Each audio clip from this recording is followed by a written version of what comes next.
We have never seen a player like this post such low numbers and then still be good. It's going to be the most unexciting offense that you've seen in a bit. I think I'm ready to unleash the hot take. I think Aaron Rodgers is going to absolutely bust. Look at the release. There's your separation. Great route. Stutter and go. Gets by clean. That is unbelievable. Maybe the greatest catch I've ever seen. Let's start with Alan Lazard, and then we'll talk about Christian Watson. But Alan Lazard, hit me. What should we expect? What did you see in 2021, and what should we expect in 2022? Alan Lazard is fascinating because he doesn't play sort of like a Cooper Kupp role, but he definitely plays almost like a pseudo tight end role for the Green Bay Packers. They line him up in a lot of weird spots, in reception perception, 36.3% of his snaps in the slot, 8.4% in the backfield, 27.1% outside left, 28% at outside right. So they really move him all over the place. He's done a little bit of everything. Look, Alan Lazard is not some elite separator. 15th percentile against man coverage, 10th percentile against zone coverage. So yeah, no, certainly not at the elite level. I look at these numbers for Alan Lazard, and I'm saying to myself, okay, we have never seen a player like this post such low numbers and then still be good, right? Like, it's rare to see players post these kind of numbers and still be, again, categorically good in not just fantasy, but in real life as well. So I don't know. Tell me when I'm wrong. Do we think Alan Lazard is categorically good? Aaron Rodgers does seem like him. He had him like at Thanksgiving 3 years ago or something like that.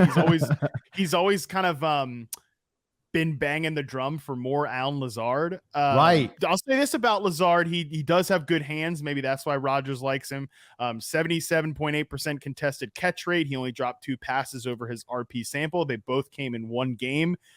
So he definitely has some good hands. This is not RP related, but he's like 6'5", 227. He does do a lot of really good work as a blocker, and that's why he's in that sort of like slot role as a big part of their run game. But again, I'm saying all this stuff, and like none of that is, wow, he's a great wide receiver. I don't think Alan Lazard is the great wide receiver. I think he can help on some layup looks, like the flat route success rate's really good. The out route success rate, I think he can help in that sort of way. Here's my thing, James. I know we were going to talk about Christian Watson too. I actually don't, at this point, like Christian Watson has been on the PUP. Talk about a guy Aaron Rodgers has not even like named publicly, but he does talk about Romeo Dobbs all the time. Doesn't even exist. Yeah. And was a if you want to talk Christian Watson, we can, but the long and short of it is he's a developmental prospect. I see the Packers as being a team that like all of these guys, one of the rookies, probably Dobbs at this point, Romeo Dobbs, Randall Cobb, maybe Amari Rodgers, like Alan Lazard, Sammy Watkins, whichever tight end emerges, even some of the running backs. I could see like 6 to 7 guys on this team having between 500 and 800 yards, but nobody going like 900 or 1,000. And honestly, James, don't you think when you look at the Packers, like the best 2 players on this offense, I think without a question are, besides Aaron Rodgers, are Aaron Jones and AJ Dillon. Like, they're going to run the hell out of the ball. They're going to play pretty slow, and they're going to play good defense. And I think Aaron Jones has a chance to catch like 80 plus passes this year. Oh, that's interesting. That would float a lot of his value, because right now there's so much concern that it's just going to be a straight 50-50 split between Jones and AJ Dillon. The other Matt LaFleur, he loves to run the ball. Yeah. you know what I mean? It's like we talk about Rodgers and, this MVP and like, he's rejuvenated his career and all these things, which is all of that is true. But at the same time, Green Bay, my God, you've talked about it. They run this weird old school style, run that ball right down your throat to style offense. And they've kind of done all this window dressing to kind of like fool people into thinking they can pass the ball a lot, but they just don't. They run the ball and then they run it more.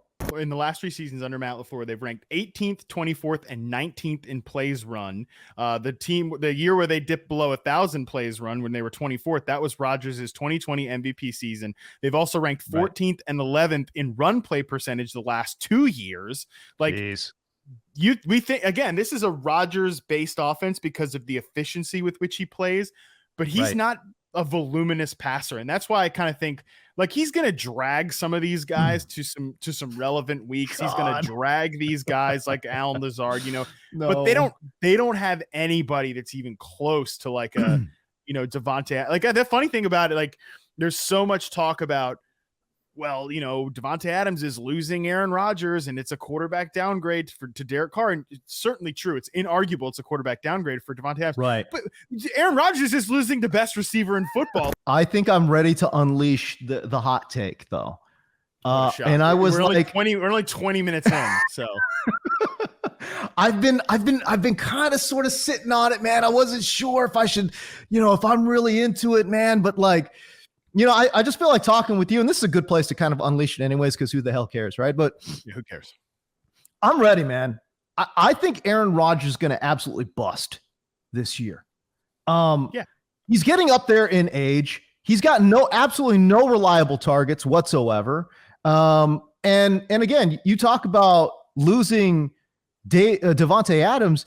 This is somebody who soaked up 170 targets last year. Think about trying to divvy 170 targets to a guy who you charted in Alan Lazard as being, not a great receiver. Sammy Watkins well past his prime. Christian Watson's not ready for the big show. Some rando creative character in Romeo Dobbs. Like,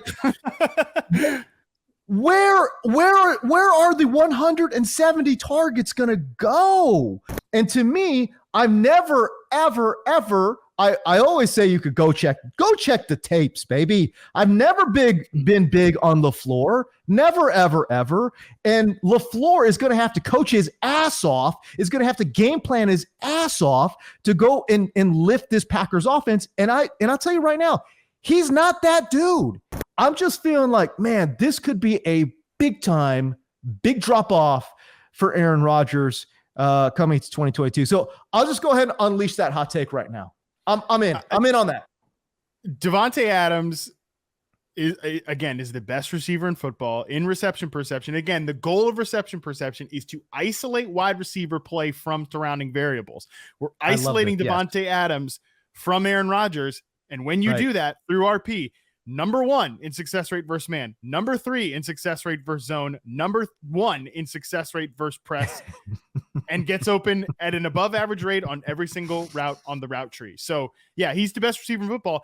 It matters a lot when you lose a player like that. So they tried to replace Davante Adams with Christian Watson, a rookie out of North Dakota State, and man, there's just from a physical standpoint, there's so much to love, right? Like this guy is like a prime James Koh guy, 6'4", 210, and he ripped off a 4.36 40 time, and a big broad jump number 2.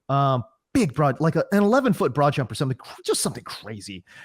This guy is an explosive athlete, and yet, Matt, all the training camp reports are not. I mean, they're just not even there. The Packers also lost Marquez Valdez-Scantling this year, and I mean, he's not even close to Davante Adams, but he's like the lid lifter of the offense. And I think they were hoping that Christian Watson, at least in year 1, could be the lid lifter of the offense. And I compared him in the rookie roundup article on receptionperception.com, like the mini samples that I did for some of the lower college prospects there.